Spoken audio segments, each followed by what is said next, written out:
I'm in awe standing up here and talking from these guys, all three of them. He didn't include himself in there, but they're, you need to take pictures of this. Don't tell how many more times this group will actually be together, because they're just spread out all over the country doing something at all times. But man, there's some bass fishing history right here. And you know what? We're going to try to talk about the history of competitive fishing through the 80s. And I realize that Rick was probably more prominent in the 70s than he was in the 80s, but still he knows an awful lot about the 80s. And of course, actually, what was the first year you started competitive fishing? No, that should work. No. Hello. I started in 1979. There was a tournament come to Lake of the Ozarks, and it was a Bassmasters Association tournament, and got fortunate and won it. You know, it was, but if you win one on your home lake, you know, they all say, well, you're supposed to do it. So you got to get away from home to win one. But that was my first tournament. Well, I tell you what, way back in the 70s, I guess, sometime in the 70s, I got a call from a gentleman from String Fishing Line. And he said, Jerry, you want to get a hold of this kid in Florida and have him on your show, because I think he's going to be a real star in this world.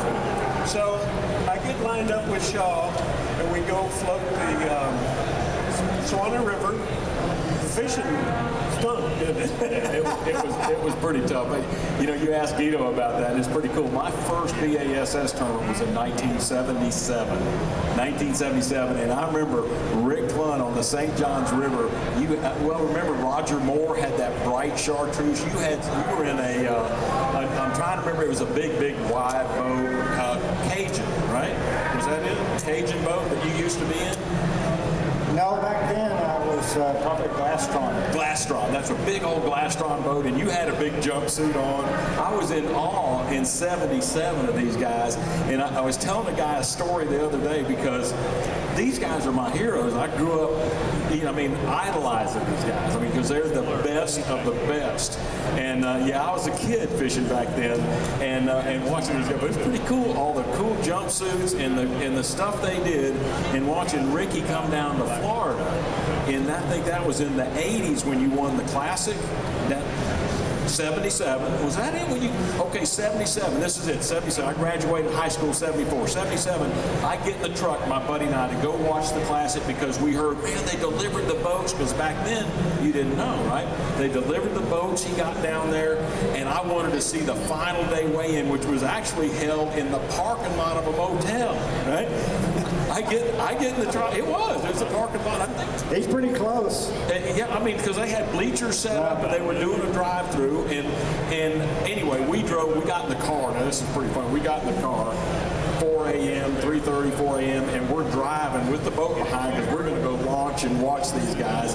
And so we driving down the interstate, and a police officer pulls up beside us and gets right up to the door panel, backs up behind us, pulls in, throws on his blue lights. And I'm going, oh my gosh. Now, I'm not driving, so I'm in the passenger seat. My buddy Jerry, who got me into fishing, he's driving. And next thing we hear is, hey, with the driver, get out of the car, put your hands on top of the car. And we're like, oh my gosh, somebody must have robbed a bank, right? So he spread eagle. Then they say, with the passenger, get out of the car, put your hands. I'm like, dude, this is really bad. We're going to the Bassmaster Classic, and we're getting arrested and handcuffed. Anyway, so I'm spread eagle on top of the car on the passenger side. My buddy's spread eagle over there, and we hear, you suckers. And it was a high school friend of ours that was a sheriff, and he was like, you guys going down the Classic? Yeah, so that's my favorite memory of the Bassmaster Classic, and Ricky comes in and wins.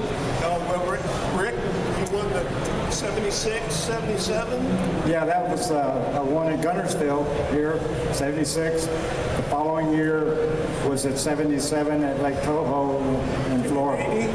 And pardon? And then 1980? 84 at Pine Bluff was the next one I won. Actually, and it's kind of neat, because you know, everybody coming to Guntersville is going to smash all the records. Well, I had the record. Guntersville had the record from 76 to 84 for the biggest catch ever in the Bassmaster Classic. And then I broke it again in 84 at Pine Bluff, Arkansas. And of course, coming into this, I figured 3 or 4 guys would break, you know, the 75 pounds, 9 ounces. And but I was, and, you know, you hate to lose a record, but at the same time, it would be kind of fitting for Guntersville to get that record back. Well, you could possibly lose 2 records in the year of this. You were the only guy to ever win a classic at Guntersville until That's for sure. Yeah, that's, you got like that 3 hours. Yeah, that's for sure. You know, I want to kind of stay in the 80s. And incidentally, I'll bet between the 3 of you, there's probably 30 event wins, just aside from classic. And quite honestly, to win a lead or back in those days it was called something different. But at that, and Guido fishes the FLW, and at that level, to win 1 is an incredible accomplishment. And we probably got 30 right here. I know you got 9, 7, 9? 9 BASSs. What would you think you got? And you got 14? I've got 14 BASSs and 3 FLWs. So, and then also Redmond All-American. Did you do that? Yeah, I did that. Did you do that too? Yeah, I did that the year before you did that. Okay. Okay. So he did it, but he did it over there on the West Coast at the Havasu, right. and I did it back here in Florida at my home lake where they expect you to win. But my point is, boy, you've got a lot of talent sitting up here. I'm not kidding you. And Rick, just, you know, tell us about winning those 4 events. I know you've hit on that your whole life, but doggone that may not, well, there's one guy that's right there now, but it's not a record that's everyone's going to go after. You mean the 4 classics is what you're referring to? You did, you know, really in the beginning, and this is going to sound incredibly pompous, I felt like I was going to win them all. Especially once I started figuring out how to... That sounds incredibly pompous. It does. But here's the key. I'm going to try to intellectualize that. When it was a secret tournament, here's the thing that I figured out. I had to fish every tournament of the year like it was the classic. In other words, don't get any information and go to and so I prepared for that format all year long. And when the classic rolled around, even though I didn't know where we were going, when they announced it, I was confident I can find those fish. Where everybody else kind of fished those early events in the year completely differently.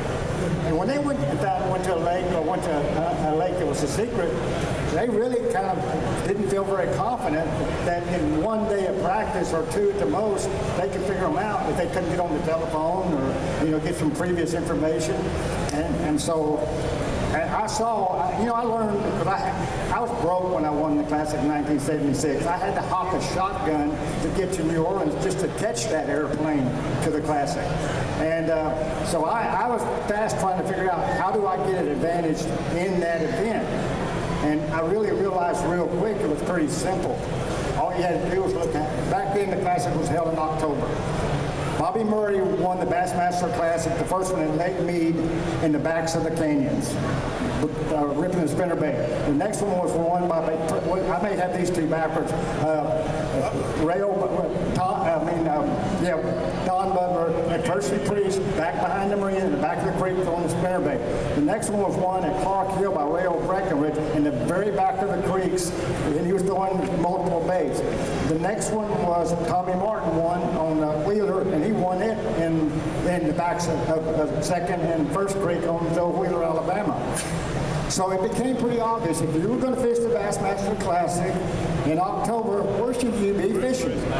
And in 21, when I won Guntersville, 21 of my 27 fish I weighed in came in the back of Browns Creek. You go under the mid bridge, and then there's a little bridge on the right, which if any of you that fish Guntersville know where that's at. I caught 21 of my 27 keepers off that bridge. So, and still, it amazed me that most people wouldn't keyed in on that. But then, of course, then they made the classic, public information, and that kind of died. And then I won in 77 the next one. And unfortunately, Toho doesn't have any back of the creeks. And to be honest with you, I don't believe in luck, but I got lucky. And and today I wouldn't have won either the Guntersville or Toho, because I wouldn't even been allowed to go the day I won those tournaments. Because at Guntersville, that wind that hit here on Thursday, Ray Scott looked up, and that thing was coming from Honeycomb Creek, the black cloud, lightning shooting out of it. We were sitting at the dock at State Park in Guntersville, and Ray said, "Get the heck out of here before that thing hits." We all took off, and I caught with those big fish, my a 715, a 6'8", a 6'4", a 4'8", almost in back-to-back casts, and then that thing hit. Okay, and then Toho, I couldn't see my partner in the back of the boat. I meant to go to Kissimmee to fish the Classic, and I couldn't find the lock when they let us go. And I'm out there in the middle of Toho, and it got getting madder every minute. And all of a sudden, I said, the next weed line I run into, I'm going to start fishing until this fog lifts. And over at Reds, I happened to run into the weed line, took up my rod, the buzz bait, my third cast, I caught a 715. Well, that was, and I caught the biggest bag. None of us knew what we were doing in Toho, because I was a lake fisherman. But anyway, I won that one that way. Then the next year, we lost Barnett. We're talking about the 70s, Jerry. Anyway, next year, we lost Barnett. I ended up second and lost the winning fish in the final cast of the day, so I almost won 3 in a row. But it was still based on that pattern I was telling you all about. And at that time, I was getting pretty pompous and thinking, man, I can win about every one of these things. But it's changed now. They started announcing it ahead of time. You guys wouldn't be here if we did it the old way. And it's so good to see these high school teams and these college teams and all that here now. But in '84 was special because we had 2 eventual presidents of the United States standing on each side of me last day when I weighed in. And of course, it set the all-time record then. And you have 75 pounds and 9 ounces, which I believe will fall at this one. I haven't looked at the deal. I don't know what's going on out there, but they're on track to catch a little more than that. It's one of the top 2 or 3 guys catches a big bag. He did. He used up all his time right there, didn't he? You know what I'd like to ask you? Is it fair? I know you're a very versatile fisherman. It seems to me like you're more versatile than the run-of-the-mill anglers today. Whether that's good or bad, I'm not real sure. But would you agree with that? And you're just as likely to be standing there in the front of the boat with a spinning rod as you are a casting rod. Is that a fair picture? Oh yeah, it's a very fair question. That's for sure. The first 3 tournaments that I won in the early years there, I won them all flipping. With 25-pound line, and I go then to a tournament and I catch them on 6-pound line. And I've been known as a finesse fisherman ever since. And that's that. Well, we have Ricky, the sorry son of a gun. He said, and I remember this very well. He said, "What do you do with those little weenie rods that you carry in your boat?" Well, I guarantee you, if you jerk his live well or his rod box over now, he's got some of them little weenie rods. We all learn. We learn from one another. A deal that this has nothing to do with anything. The 2 hardest battles I ever had in fishing BASS. One of them was with him. The other one was with him. Really? For Angler of the Year. It was, I unfortunately beat Shaw. And this is, Shaw would be in the lead, I'd be in the lead. Shaw would be in the lead, I'd be in the lead. Ricky and I done the same thing in 1988. Ricky ends up winning the tournament, or wins Angler of the Year at Guntersville. And as it was all over, he took all the arm and he said, "You'll probably win the Classic this year." And I did. That was I've been waiting for him to tell me something else ever since, and he ain't said it. I gotta bring something up. I got paired with Guido, and this is in I believe it was a super bass tournament at the St. Johns River. And I'm this kid coming out, but I knew Florida and loved it. We go running into this little deal, and we're sight fishing. And of course, I like sight fishing, but I didn't know a lot about it. But he let me fish every bass he's spawning, and everybody thinks, oh, Shaw Grigsby a sight fisherman now, but let me tell you something. We're sitting here looking at him, and I'd fish, and Guido would look over at me and go, are you done with him yet? And I go, yeah, I can't get him to do anything. He'd go, one cast. Put him in the boat. And I'm like, oh my gosh. Well, you know what, Joe, that's what I wanted to talk to you about a little bit. Yesterday, the gang I had up here, we decided the 70s, maybe one of the most important techniques that came out of the 70s was flipping. Well, of course, it's still the most important technique, probably. But when you came, I have to tell you, when I was a guide on Bull Shoals Lake, when it came spawning time, I started crappie fishing because we just thought you can't catch a spawning bass. And so